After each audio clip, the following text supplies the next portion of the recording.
Welcome to Unscripted with Marilyn Morales. Today, my co host is none other than my bestie, Daniela Roman. Hello. Hello, Marilyn. Thank you for having me. I'm so honored to be here. Listen, we always have fun together, right? And today Yes. will be no different. Yes, absolutely. So, today, our guest is someone that you and I met recently in San Antonio, Texas. We went to the Mike Story competition with Jesse and Desiree Cruz. Right. Right? And we met this beautiful, impactful woman. Her name hmm is Jeannette Paxia. And tell us all about her. Yeah, so thank you, Marilyn. Her and I had this instant connection. I think she realized it before I did. And she's just, well, first of all, when you see someone, when you see Wonder Woman, right, That's walking around right. the That's event, right. that kind of catches your attention. So we were like, wow, who is this amazing woman? And then, we spoke, then she got up to speak and shared, a little bit of her story and what her mission is. And wow, we were all just blown away. And we had this connection, which we, can get in a little later where, well, we're both Italian and we both have similarities with our fathers and, what transpired there with her father and my father, and the more we just kept talking, there was just such a great connection, and she's just a beautiful soul on a really important mission. So really, really excited to have her on here today.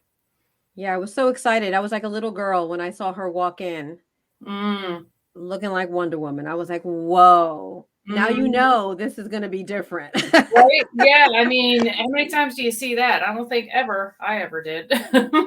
Never, never. So, can you read her bio for me, please? Absolutely. So Jeannette Paxia, and she's out of California, by the way. She is a two-time #1 international best-selling author, sought-after speaker, and coach for adults and children. She's passionate about helping adults and children live the life that they want to live, no matter what age they are. And Jeannette achieves her goals through one-on-one coaching, group coaching, speaking, and writing. Let's welcome Jeannette to the show. Yay! And the crowd goes Yay! wild. Two beautiful ladies inside and out. Thank you for that Mhm. intro. I love it. Listen, Awesome. you impacted us in such a huge way. And that's why when I met you, I knew. I handed you my card, right? I said, I You have to did. have you on my show. Yes, you did. Yes, Mhm. definitely. It was a So great Yes. event. let's start off with sharing with my viewers all about you. And for all of my guests, I always like to start with there's always been a pivotal moment in your life, right? That changes the rest of your life. Can you Definitely. share with the viewers what that moment was for you?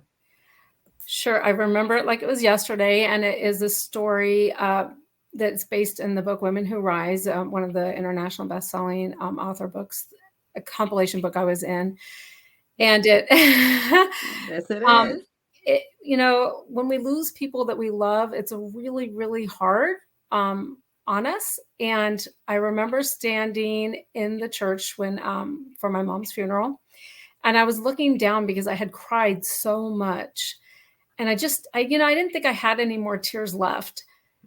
And the priest was looking at us because it was time to follow the coffin down the aisle. And at that moment, I looked up and I just, tears flowing, but literally felt like there was nothing left in me.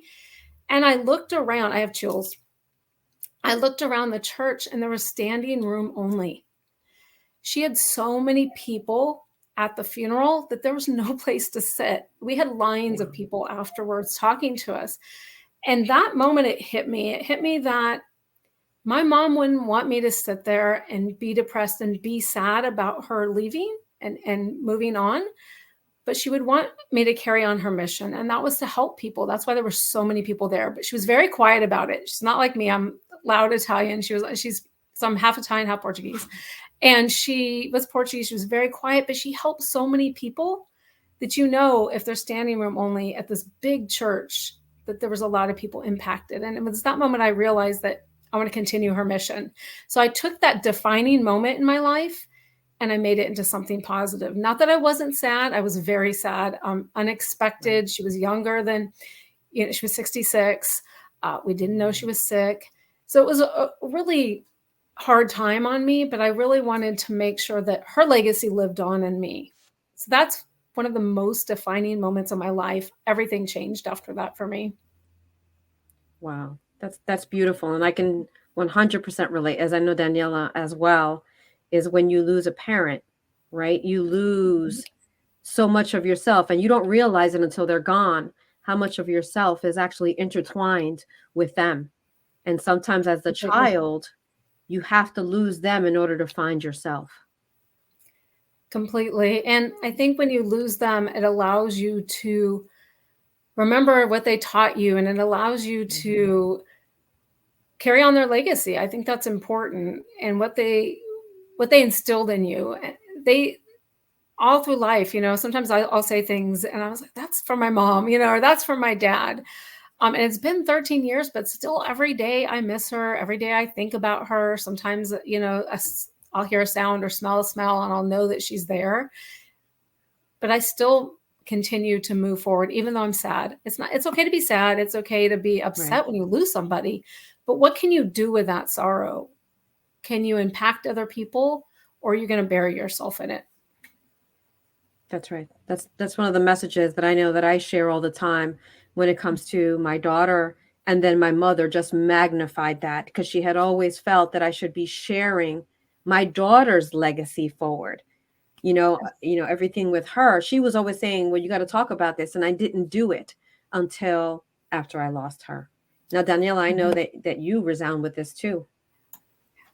Yes, absolutely. And recently, it's only a little over a month, I lost my dad. And, what Jeannette said, you find yourself saying things, but I've been doing that my whole life. Like anyone that knows me, they are like, oh yeah, Danielle and her dad, right? Who's called Big Bear. But, I've always, since I'm young, is always like, oh, my dad said this. Well, my dad always told us this. And my dad, my dad, that. So, they make such an impact. And I'm glad that I did do that, while he was here and throughout my life. And now I'm, continuing that now that he's gone. And it's tough, I mean, like you said, 13 years, and you're still every day, you're never going to forget your mom, especially, right? Your mom or dad. But I think, us as moms, I think we're all moms here, we know that special bond. That's just unbreakable. So thank you for sharing that. And in your chapter, Women Who Rise, can you share a little bit before I let you, like I was reading this and I just love a lot of the things that you said in here. Can you share a little bit of that story with us? Sure. I was living in Ohio, and I had this intuition that I needed to be back in California. So where I'm at now is where I grew up. I was also going through a lot in my marriage, a lot of very difficult things. And I followed my intuition, even though everybody said, you're crazy. I had a Jeep Patriot. I filled it with as much stuff as I could fill it with. I had an 8-year-old son and a 1-year-old son. And we got in the car and we came across country. I knew that my mom needed me for surgery. That's what we thought. She just needed me for surgery. And I wasn't going to not be there. It was a pivotal point in my life decisions with my marriage. And it was a pivotal point in my life in supporting my mom, who was always there for me. Drove across country by myself. I can't tell you how many people thought I was insane. Are you crazy? You're driving across country with a 1-year-old and an 8-year-old. We didn't have cell phones at that time. And you got just what you have in your car. And I came here, and thank goodness I have a wonderful, wonderful, very supportive sister who helped me. And I was able to support my mom, help my sister. She probably helped me more than I helped her. And I found actually the career that I was in for a while here. So I found everything I needed. But it was taking that chance and following my intuition and not what everybody else thought I should do. I knew without a doubt I needed to be here with my mom. I didn't know she was that sick. I didn't know she was going to die, obviously. I thought she just needed a surgery. I would not change that for anything. Making that decision, and I ended up getting divorced. All of that was important for me to become who I am now and helping others. I wouldn't have been able to fly, as what I soar, or do anything to help others in the situation I was in at that time. That's amazing. That's amazing. I don't even think about that. Right back then, there were no cell phones. So I can't even imagine going in my town without my without my cell phone, let alone cross country.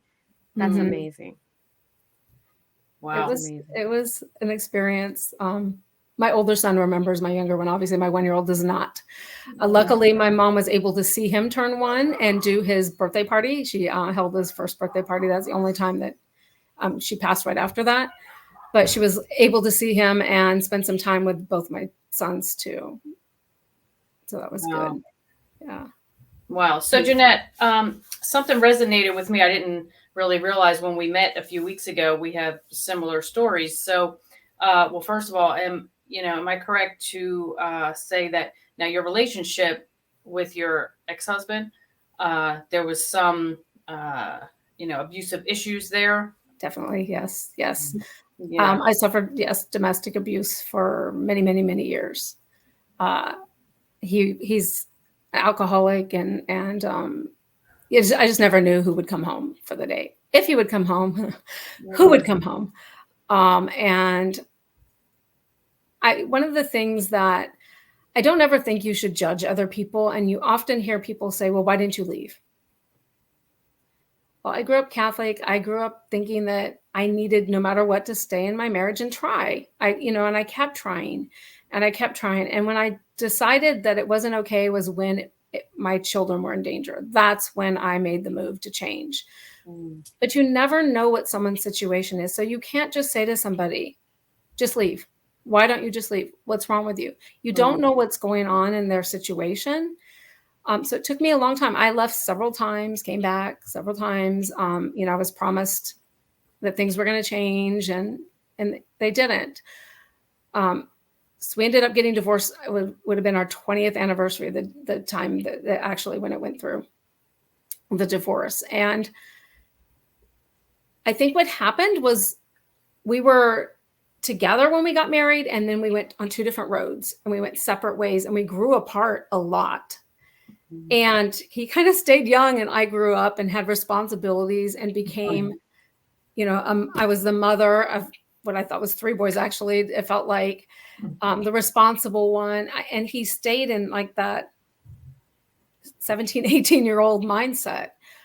So he has his own life now and I have mine. I remarried a wonderful man who has supported me. And I literally have just been able to help others because he supports me so much. So things happen for a reason. It was a lesson for me at the time. I think I try to look back at everything that's happened to me in my life and look at it as a lesson. I would say to people, if you're in that situation, reach out. There are people who can help you.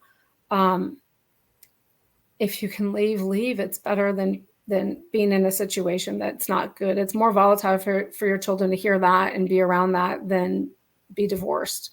But I do understand what it's like when people tell you what to do and it's not what you can do at that moment. But I would say do what you can to leave if you're in that situation. No one should ever be in the situation to let someone else treat them that way. Wow. If you don't mind, Marilyn, I wanted to quote something that she wrote in her chapter. Absolutely. Because this is something, that a lot of women that, I have come in contact with because I have a co-authorship behind closed doors, which is, getting women's stories out there of, domestic abuse. Oh, I didn't know that. I did not know that. Wow. So, so when you were leaving, I guess, Ohio, right? And you wrote, I tried for so long to please him. I felt if I was the best me that I could be, he wouldn't have to turn to alcohol and drugs. I wouldn't have to hope that each day I'd be safe from his rage, the person he became with each vice he indulged in. It was in these times that I understood the meaning of Jekyll and Hyde. So that really hit me because, a lot of women think, number one, it's our fault, that they're treating us this way, right? Yes. And that we can change them. And that goes for anything, not just these situations. We can't change anybody, right? Only we can only change ourselves, right? So tell me, can't make anybody do anything. Exactly. What were you feeling when you wrote that, and share a little bit about that part of your relationship? Is that what kept you there? Because you just thought you could change him and, this is your fault. If only you could do something different, things will be different. I thought I could change him. I tried to remember why we got married in the first place. He was a very sensitive person, very family oriented. I thought I could support him, fix him. In addition, I had 2 boys, and I thought boys need their father. And really one of the biggest reasons I didn't leave is because I was very close to my children. The first 2 years, I brought them to work with me. I did jobs that I could, and I breastfed a long time. And I didn't want to be away from them. And I realized that if I went to court and we got divorced, that I would be away from them at Christmas sometimes. I would be away from them at Thanksgiving. I would have to give them up at summer or weekends. And that was a big problem for me, a big issue. I did not want to be separated from my kids. That was another big reason. I will tell you that looking back now, it would have been better to leave earlier. I'm not going to get into the whole court battle and all of that, but it was a lot. It was very stressful, almost 2 years. But I still wouldn't change it. I would have left earlier if I could have. But I wouldn't change having my beautiful babies. I mean, I wouldn't have them without him. And I appreciate that gift. You couldn't give somebody a better gift than their children. So I know that I was there for a reason. I didn't leave for a reason, and I left at the time I was supposed to leave. That being said, I would have left earlier if I could have, because I did suffer a lot. I was almost killed at one point. So it got really, really bad. There was some going back and forth, and that was actually not the last time I left. I let him come back for a couple more months, one more time, and that was when that happened. So lots of things here. I hope that people get out of this that you can leave. There is help. Don't put yourself in that situation, and it's not good for your kids. My kids, to hear that and see that was not good. My older son saw a lot that he probably shouldn't have seen. We talked about it and everything, but right. And I've been blessed to not have to go through things like that, but I've had many friends who were going through that. One good friend of mine, who actually is a psychologist, right? And she says more than the physical abuse is the mental, the things that were said, the things that made you believe that it was your fault were more hurtful than the physical aspect. Yes, something you did, something you said. Those mind games that they played, right? That they play on you is sometimes what makes you stay, is because you don't. It's almost like you're in a virtual reality. You're not sure of what to do. You're not sure of yourself. You lose yourself in here.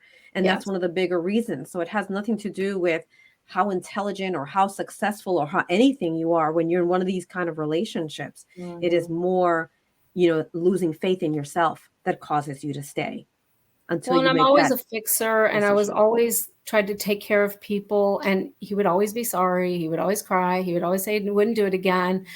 And I wanted to fix him. I wanted to help him. I wanted to make it better. But you can't change people. You cannot change people. You can only change yourself. That's right. And I really not only was taking care of the kids, taking care of the house, working a couple jobs. I got my master's degree at that time. I'm working on my PhD now, but I got my master's degree during that time. Yes. All of that stuff was happening. I was not taking care of myself at all. And I was really stifling my ability to help others because I was so tired, so overworked. I had lack of sleep. I mean, I was working a lot and going to school and having the kids and not sleeping. And then having this other person was like a third child I had to take care of. And I stifled myself in my ability to help others because there was no way I could help anyone besides my family at that moment. I didn't have it. I didn't have it in me to give. And my sole purpose and my passion is to help others, especially kids. That's where I wanted to pivot to that. Let's talk about that. I want to go to that. I want to go with, where did Wonder Woman begin? Where did the desire to help children? Talk to me about that. Well, after my mom, I decided to become a health and wellness coach. I've been in medical for over 25 years. I'm a nurse. And I wanted to prevent disease instead of fix it. And in that process, I also became a Canfield Success Principles trainer, speaker, and coach. So Jack Canfield was a teacher, and he started talking about self-confidence and instilling self-confidence in kids. I've always loved superheroes. So it all came into this program called Connect to Your Inner Superhero, where I dress as Wonder Woman, which is what you were talking about in the beginning. My program, my children's books are based on superheroes, and I go into classrooms, I go into schools, and I talk to kids and parents about building a solid foundation. For kids, it's that solid foundation to success. For parents, they may have some cracks in that foundation. How can we seal those up and use those stories to help others and help ourselves move forward? That's how that began. I've always loved superheroes, and Wonder Woman, she was created for peace. I had told you before, my name is God's gift of peace. And I really feel like I'm here to bring peace to others, help them build that foundation, help them for success, allow them to not put themselves in situations like I put myself in. Because if you have the self-confidence and self-love, you're not likely to put yourself in situations like that. In addition, my book, I have a story in Life Lessons and Success too. It's a bunch of Jack Canfield graduates. We got together and wrote a compilation book. And in that book, I talk about I was bullied for over 3 years as a child. And that's where the anti-bullying program came in. So it all kind of meshed together, using my stories to help others. Well, what happened to me? What can I help prevent in others? The domestic abuse, self-love, self-confidence, bullying, losing someone you love, a defining moment in your life, how you take that. I think I say in Women Who Rise that you have 2 roads to choose. Which road are you going to choose? When you hit a challenge, when you lose somebody you love, when something happens to you, what road are you going to choose? That's how you take your defining moment and make it into something that helps others. Right. And you've had several defining moments, not just one. Mm-hmm. And as someone who also had many things happen, one subject I love to talk about is the subject of resilience. Yes. Right. Because I happen to dislike greatly when someone says how strong a person is. How strong are you to go through such a thing when we really have no choice when we go down certain experiences? It's not like I chose to lose my child. I didn't choose to have this experience. So when somebody says strength, I feel like a person who doesn't respond in the same manner, then you're alluding to their weakness. So I don't like the word strong in that, but I prefer the word resilient. Now, when you look at yourself, do you think that you were born resilient, that you had that skill set inside of you, or were you taught resilience? I think it's both. I think I came out kicking. I came out like I am going to change the world. From when I was very little, I always said I'm gonna help people. And then I'm actually Sicilian. My father came here from Palermo when he was 15, and that man was a force to be reckoned with. His name was Vito, and I'm very much him. And he fought for everybody. He would help the little guy. He would help anybody. And I think it's both. It was inbred. And then I learned it from him. Okay. So it was part of your personality to begin with.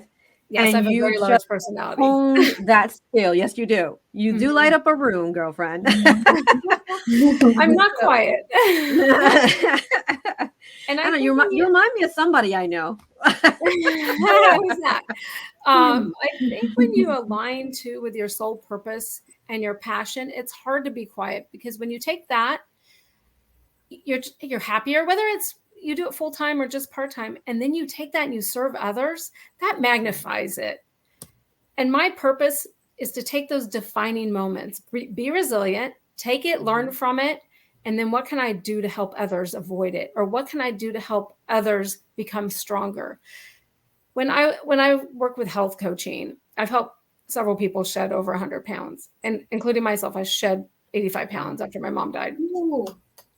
When I help people do that, I tell them there's going to be challenges. You're going to fall. But what do you do? Do you stay on the ground, or do you get back up again? You have to prepare yourself for those challenges. And sometimes they may be things you didn't think were coming, right? Most of the time it's not. But what can you do to get back up? Don't stay down on the ground. Do what you can to get up, and then use that to help others. Right. It's not about how many times you fall. It's about how many times you get back up. Exactly. Right. Exactly. And give yourself a timeline. It's okay to be sad, as you Oh, mentioned. definitely. It's okay to be devastated. It's okay to be angry. Angry. For me, my go-to emotion is anger, right? Things are unjust, I get angry. And Yes. anger is not a negative emotion. It's actually something that fuels change, right? It makes you do something Yes. different. It motivates. It's a motivator for some people. I think So it depends what you do with it. Do you That's take that anger and hurt others, or do you take that anger and learn from it and help others? That's right. Only Daniela do I hurt. I'm her target. That's it. And we're not all meant to help everybody, but I think every job that there is in the world and everything, there's a way to serve others in that. Absolutely. So we're not all here to be speakers or coaches or authors, but we're all here to connect with our soul purpose, find our passion, what makes us happy, and then use that to help others as much as you can. Every single job, my book, You Are a Superhero, I talk about how every single job, we all have superhero traits, and every single job is important. And we need to honor those because everybody has things that are special and unique about them. And when we all focus on those and do those and make those grow, the world is a better place. It's happier, there's more peace, and it's a better place to live. So what can you do to take defining moments and use those to help others get up again, choose that right road? And what can you do with your unique traits in order to serve others so that we all are happier? I feel like in the last couple of years, there's been such a negativity in the world, and we need that positivity. We need that peace. We need the happiness. If we all do that, it would just be a much better place. Absolutely. Absolutely. 100% agreed. Yeah. Daniela, do you have any other questions? Yeah, not really questions, just comments. I mean, there's so many similarities here, I think, between all three of us, right? Yes. And even, what sticks with me is how you said, even from birth, you came out kicking, right? You were strong. The kind of father you had, which was the type of father I had, how we grew up, but yet, we found ourselves in these situations, right? In these abusive relationships. And some people, I ask myself that. I'm like, how did that happen? When that wasn't the example we had. But see, even somebody like you and I can still get sucked into something like that. Why? For me, it was low self-esteem, no confidence. Yes. You said you were bullied when you were young. That could have contributed. You know what I mean? So no self-confidence, wanting to help people, wanting to fix people. Exactly. Right. Exactly. And, sometimes we want to, fix the wrong ones, but there was a reason for it. You know what I mean? That just like you said, I'm a big believer in, everything happens for a reason. And for you, it was, to have your two beautiful kids, right? Yes. Very much so. Miracles. Yeah. Took me a long time to have them. And it's another thing I went through is infertility. So I've been through so much, and I'm still here and I'm still going because I still have that passion to help others. And I feel like starting with children is so they don't have to relearn as much as we can. Doesn't mean you can't fix things as you're older. It doesn't. Right. But if I can help children and start off right, I will. I'll tell you, I had in my former life, I was a public health nurse in New York City, and I was in a school working in school health. My favorite job, because I said, when you change a child, you change the future.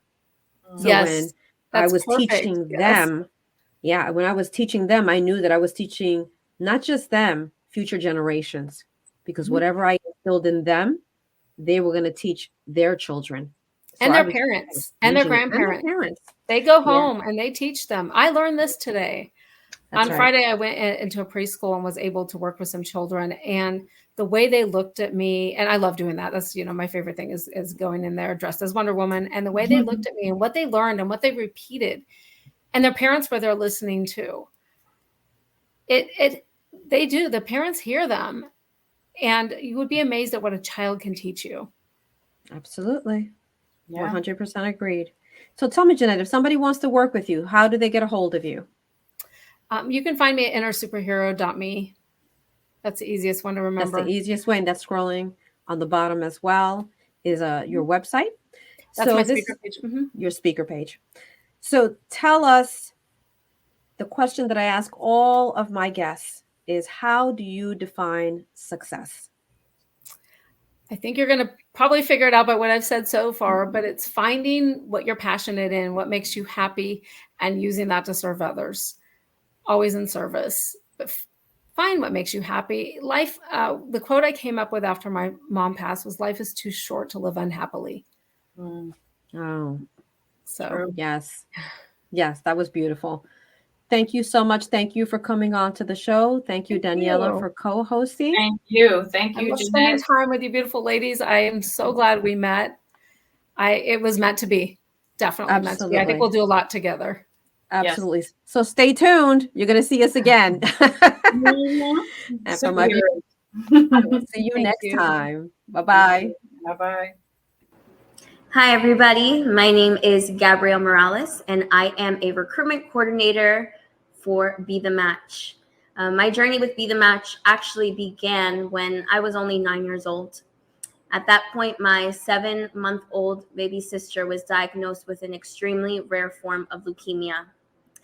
Through the Be The Match registry, we were able to find a matching donor for my sister.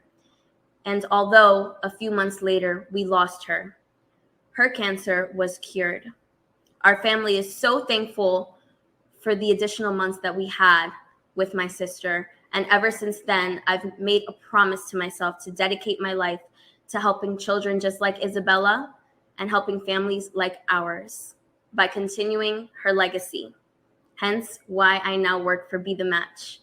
I love what I do so much, and I'm able to spread awareness about the huge need for more donors on the registry, especially those of diverse backgrounds. There is currently a huge disparity within the registry for minority patients, and we need your help. It is so simple to save a life and to be put on the registry. You can visit izzy'slegacy.com or text Izzy's Legacy to the number 61474 to start the registration process to be on the Be The Match registry, to hopefully be a life-saving match for a searching patient in need.